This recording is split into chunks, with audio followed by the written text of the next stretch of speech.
Welcome to TV Briefing. The content of the briefing includes 8 Bears and What the Bears Know Review, Loved, Feared, Endangered. My Home Team Review, Small Town Hoops, Big Time Story. Alfie and Me Review, All About the House. The Exorcist, Believer Review, A Devil for Every Denomination. The Caine Mutiny Court-Martial Review, A Classic Redeployed. 8 Bears and What the Bears Know Review, Loved, Feared, Endangered. Wall Street Journal. 8 bear species are the subject of Gloria Dickey's book 8 Bears, Mythic Past and Imperiled Future. Throughout the book, Dickey comments on the plight of the bear species and their importance to the human race. She also highlights how our relationship with bears has changed through time. Once feared as a predator, bears are now idolized for their beauty and power. For example, the panda was adopted as the symbol of the World Wildlife Fund in 1961 and is now one of the most popular animals in zoos. Dickey discusses the threats to the different bear species, from habitat destruction and illegal farming, to overfishing and climate change. She concludes that 3 species of bear are at risk of extinction by the end of the century: the black bear, the brown bear, and the panda. Without bears, Dickey argues, we would lose a part of our own wildness. My Home Team Review, Small Town Hoops, Big Time Story. Wall Street Journal. Dave Kindred, a renowned sportswriter, reflects on the redemptive power of small-town girls basketball in his memoir, My Home Team, A Sportswriter's Life and the Redemptive Power of Small-Town Girls Basketball. Kindred's career took him to cover major sporting events and famous athletes, but after retiring, he moved back to Central Illinois with his wife. Feeling restless, he began interviewing the coach and players of the Morton Lady Potters high school team, which he and his wife attended every game. Kindred chronicles the team's journey, triumphs, and championships over several years.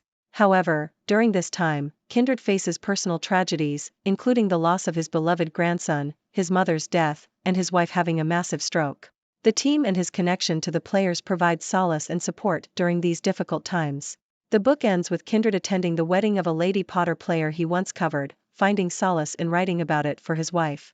Ultimately, Kindred's memoir emphasizes the restorative power of storytelling and the importance of small-town girls basketball in his life. Alfie and Me Review, All About the House. Wall Street Journal. Alfie and Me is a book by Carl Safina that tells the story of his relationship with an owl named Alfie. The book chronicles Alfie's rehabilitation and return to the wild, as well as Safina's reflections on man's place in nature. The author alternates between the owl's story and a philosophical discussion on human thought and nature, making for a somewhat halting read. Safina is amazed by Alfie's instincts and independence, and the book explores the concept of other beings having their own agency and live separate from humans. The Exorcist, Believer Review, A Devil for Every Denomination. Wall Street Journal. The new installment in the Exorcist franchise, The Exorcist, Believer, is a competent horror movie, but fails to live up to the expectations and standards set by its predecessor. With a plot that is too reliant on modern technology and trendy themes, the movie lacks the timeless quality that made the original so scary.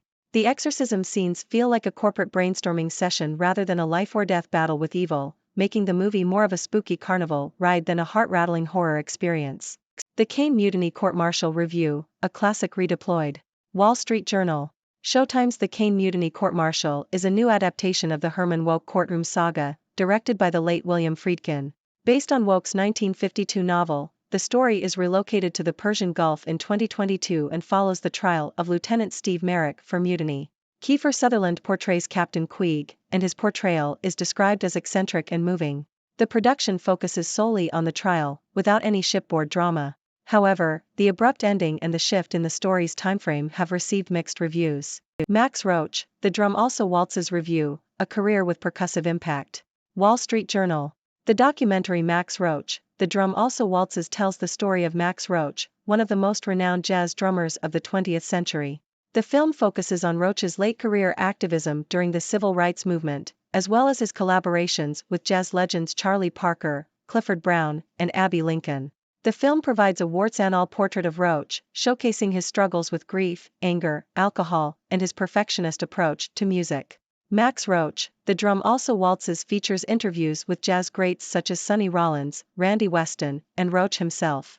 North Carolina radio station won't ban Met Opera broadcasts after all. New York Times. North Carolina classical radio station WCPE, which had originally decided not to air contemporary operas being performed by the Metropolitan Opera this season, has reversed its decision following widespread criticism. The decision was made as the station believed that the operas had adult themes and harsh language. However, the Met has been staging more contemporary work in recent seasons to attract new and more diverse audiences. The station's general manager said that the operas were simply outside of the bounds of our musical format guidelines.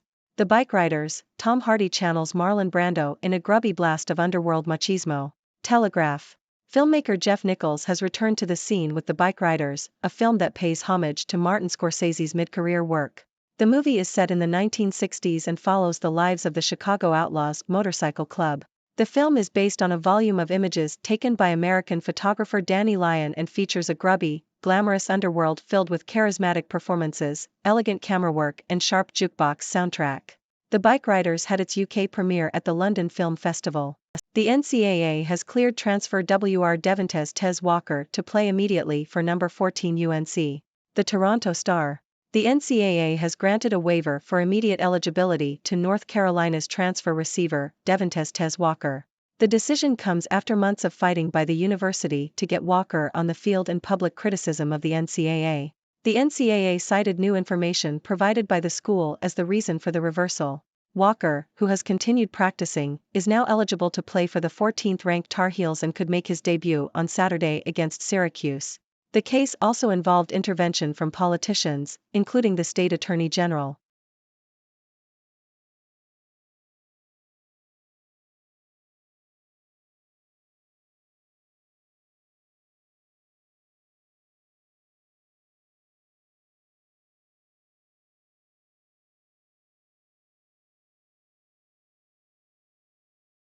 Thank you for tuning in. The content above showcases the latest briefing reports and analytical synopses, thoughtfully curated by the 6Do team. These insights stem from a wide array of reputable media outlets, think tanks, government sources, and specialized experts worldwide. We encourage you to explore these sources for a comprehensive perspective. Keep in mind that while the content may not always align with the official standpoint of 6Do Brief, it's not meant to be taken as absolute directives for decision-making. Comprising seasoned media professionals, learned scholars, and accomplished scientists, the 6Do team embodies a trailblazing, fully independent media entity. To customize 6Do Brief to meet your professional needs, you have the option to subscribe to a diverse array of briefings on our website, 6dobrief.com. Regardless of your location, you can conveniently receive 6Do Brief via email.